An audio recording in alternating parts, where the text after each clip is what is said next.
basically, at its heart, there's a tragic love story. So it's the story of a couple in the final 4 or 5 days of their relationship. And normally that would be a massive spoiler, and you've been saying, no, don't tell me that. But there are so many surprises in store in this play, partly because the breakdown of their relationship occurs on the other side of the world. So they're a Spanish couple, and they travel to Peru to do the well-trodden route to Machu Picchu. And they think that this might save their relationship, but in fact, all kinds of unexpected characters appear to them, and the kind of impact of the surroundings and the history and the layers of culture, the ghosts, end up bringing a rupture to their relationship. Okay, let's bring in Dilek and find out a little bit more about the character you play then. We've got the background there. What is she thinking on this journey? Is she hoping that she can perhaps save this relationship?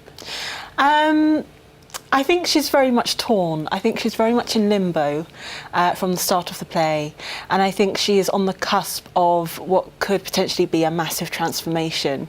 She really is holding up a mirror to herself and sort of in the middle of reevaluating her as a person and just self-evaluating, I'd say. Is there a connection with the personal relationship she's got and the couple's relationship they have with that part of the world coming from Spain? Is that explored as well?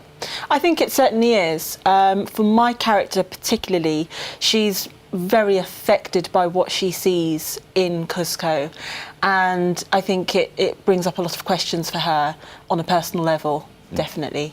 Kate, in terms of the translation, has it tried to stay as close to the original as it can, or have you had to kind of adapt it because of that process? So we're working really closely with William Gregory, who's the translator. We're so lucky. He was the one that discovered the play, and he's got a very strong relationship with Victor, the writer. And he would describe his process as trying to stay faithful to the original, certainly, but also keeping in mind the different performance contexts. So that in Spain and that in the UK.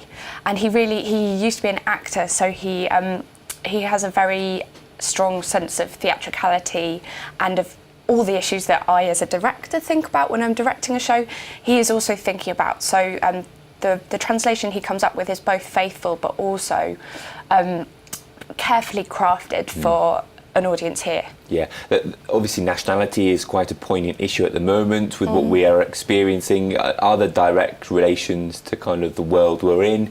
Can you see kind of almost a mirror of what life is like in the UK? Well, I'd say that there are themes in the play, certainly globalisation and how that impacts on our intimate relationships, which we can all certainly access. It's also a play about what it means to be from somewhere and what it means to speak a certain language, which for the UK certainly is very important at the moment. And I'd just say that for an audience coming to see this show, it's a show that was born out of a really close collaboration between us and Victor and between organisations in the UK and in Spain. And it's so important that those collaborations keep going ahead right now.